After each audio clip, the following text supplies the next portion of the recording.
جوجه اردک زشت؟ مامان اردک آشیانه خود را زیر آفتاب نرم بهاری گرم می‌کرد. 6 تخم کوچک در کنار هم بودند و 1 تخم بزرگ خاکستری آرام در کنارشان نشسته بود.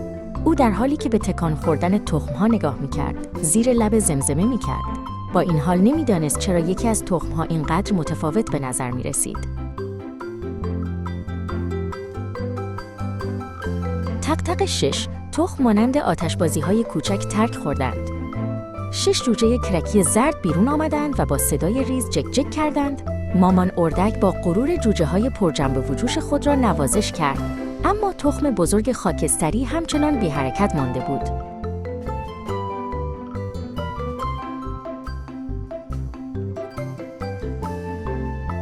سرانجام تخم خاکستری با صدایی سنگین ترک برداشت.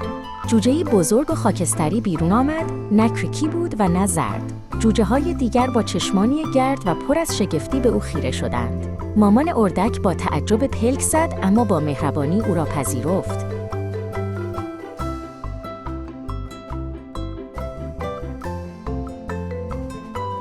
جوجه‌های زرد دور برادر تازه رسیده‌شان چرخیدند. چرا اینقدر بزرگی؟ آنها با صدایی پر از کنجکاوی پرسیدند. جوجه خاکستری به پاهای گلی خود نگاه کرد. او آرزو کرد که کاش خودش هم پاسخ را می‌دانست.